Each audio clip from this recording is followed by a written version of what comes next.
Hi everyone, Mrs. Wants here. Today we are going to be reviewing the 4 types of sentences. So we're going to be looking at simple, compound, complex, and compound complex sentences.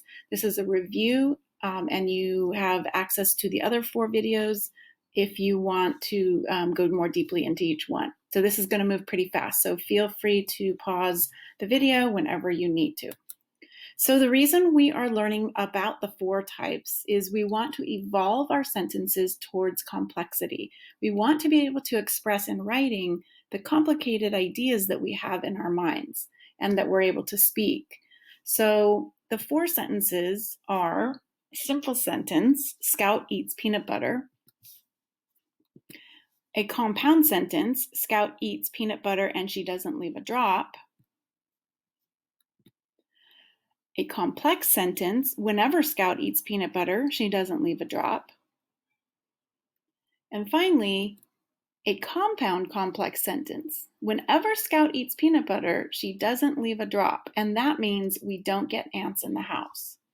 So there's your 4 types that we've studied. We're going to go briefly over each type so that you can be reminded of what they are. So what is a simple sentence? A simple sentence is a subject and a predicate, also known as a verb phrase, expressing a complete thought. A simple sentence is also known as an independent clause.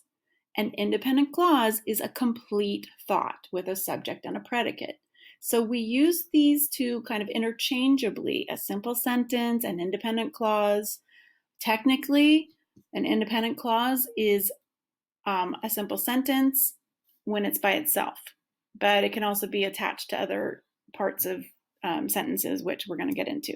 So for now, a simple sentence, example, this is the simplest you can get. Scout eats. It has a subject, it has a predicate. We can add a modifier, Scout eats peanut butter. Another modifier, Scout eats peanut butter every day. So all 3 of those are simple sentences, and they're basic, and it's what you're going to use in every paragraph you ever write. Okay, moving on to compound sentence. A compound sentence is at least 2 independent clauses separated by a conjunction. Reminder of what the conjunctions are: for, and, nor, but, or, yet, so. We remember those with the acronym fanboys. We use those to separate our 2 independent clauses. For example, Scout eats and Barney meows. Scout eats peanut butter quickly, but Barney drinks milk slowly. Scout eats peanut butter every day at 10 a.m., yet Barney drinks milk at 7:30 a.m. So those are examples of compound sentences.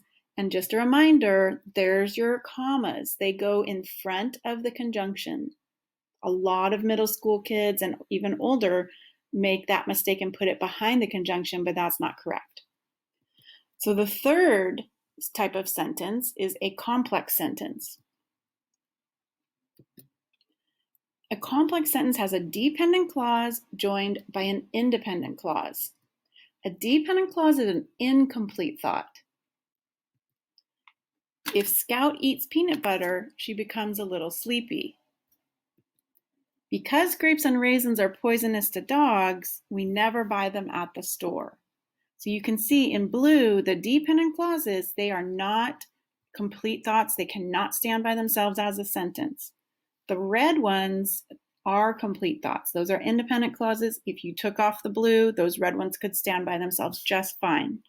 And just a reminder, the commas go in front of the independent clause. Okay, so that's kind of like your little pause, and now I'm going to say an independent clause, or I'm going to read an independent clause. Okay, compound complex sentence, the most complicated type. So let's take a look at what they are. A sentence having at least 1 dependent clause and 2 or more independent clauses. So 1 incomplete thought and 2 complete thoughts all attached together using proper punctuation. So this is pretty complicated. So here's one example. Even if Scout had a cat sister named Anahita, She would never share her peanut butter, and we would need to feed Anahita in a separate room. So you can see that in blue you have one dependent clause, and in red you have two independent clauses. And a reminder of where the commas go, right in front of the independent clauses. And for this part of the sentence right here, make sure it goes in front of that conjunction, just like in the compound sentences. Okay, so great paragraphs use all four sentence types. So I'm going to give you a paragraph that shows you all four types. Scout eats peanut butter every single day. Her brother Barney is an orange ginger cat, and he doesn't like peanut butter at all. He likes salmon and milk. Anahita is Ricardo's cat, but she lives a whole city away from Scout and Barney. If Scout and Barney were to meet Anahita, I wonder if they would all get along. Since it's unlikely that Scout and Barney will ever be introduced to Ricardo's cat, putting the three of them into a story is the best we can do, and it's interesting to imagine what will happen. It's kind of fun to write about real-life pets. I wish they could understand the story. So, that is an example of a paragraph with all four sentence types. So now I'm going to see, can you find the four sentence types? So, for example, can you spot the simple sentences? You might want to go ahead and pause your video here and count how many simple sentences can you find, and then I'll show you. Okay, so here they are. There's four of them. They're simple, and I've highlighted them in green. Hopefully you got those. Moving on to the compound sentences. Can you pause your video and see where are any compound sentences in this paragraph? Okay, here's the answer. There are two compound sentences, and I've highlighted them in yellow. Next, the complex sentences. Can you find the complex sentences in this paragraph? Okay, let's see where they are. And there's only one. There it is, highlighted in blue. And last but not least, the compound complex sentences. Can you find them or it? And there it is. So that is where the compound complex sentence is, and altogether, that's what a very balanced paragraph looks like when you have all four sentence types. You'll notice that you don't want to stack them in a row. For the most part, you want to kind of, like, say you use four simple sentences, you wouldn't want to put all four of your simple sentences in a row. Same thing with your compound sentences. So you can see that I have two in yellow there. I try to break them up a little bit with other types of sentences. You just don't want it to become too much, like too repetitive. So let me show you what I mean by that. What if all you used were simple sentences? So I'm going to give you a paragraph. How would you describe this, the sound of this, when it's read aloud? So I'm going to read it for you and see if you can describe it. Scout eats peanut butter every single day. Barney is an orange ginger cat. He doesn't like peanut butter at all. He likes salmon and milk. Anahita is Ricardo's cat. She lives a whole city away from Scout and Barney. What if Scout and Barney were to meet Anahita? I wonder if they would all get along. It's unlikely that Scout and Barney will ever be introduced to Ricardo's cat. Putting the three of them into a story is the best we can do. It's interesting to imagine what will happen. It's kind of fun to write about real-life pets. I wish they could understand the story.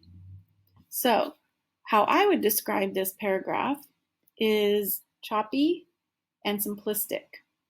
It's okay for little kids to write like this when they're learning, and it's okay if you're new to speaking English. I learned French when I was in college, and I know that when I was writing my French sentences, I sounded very simplistic because it's hard to use all four sentence types in any language. So, but if you are in middle school and you're and you know English very well, you want to really push yourself and stretch yourself to include those four types in in your writing. At least in if you're writing 3 paragraphs, you should have all 4 sprinkled throughout. So that is the difference. You just don't want it to sound too choppy as you're reading it. So how about this? Can you identify each of the sentence types in this new paragraph? Anahita is a calico cat with gray, orange, and white fur. She lives with Ricardo's family, and she is so cute. If Anahita could talk, she might tell stories of what it's like when everyone in the family is out at work or out at school or work.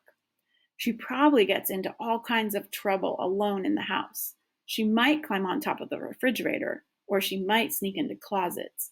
When Ricardo's family got home, she might pretend to be asleep, and she might not even open her eyes to say hello. Cats are like that. You never know what they've been doing. So, can you find the 4 sentence types in this paragraph? I'm going to give you a hint. There's 4 simple, 2 compound, 1 complex, and 1 compound complex. Go ahead and pause your video and see if you can identify all of those types, and then I'll show you. Okay, so simple sentences. Hopefully you got these right. Here's the 4 simple. Here's the 2 compound.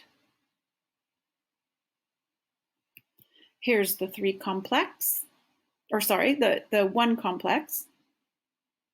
And here's the compound complex. And this is what the paragraph looks like all together. You can see I didn't stack any of those colors right next to each other, except for right here, the last 2 I did stack. And that's pretty common to stack a couple simple sentences together. So you can see that this paragraph is quite well balanced. If I read it out loud again, it would sound interesting. It's not going to sound simplistic or choppy, and it definitely is expressing some complicated ideas about timing, especially with what the cat's doing when they're away. So that's it. We're done. You can go on to practice and feedback. Great job from Scout, and I will see you next time.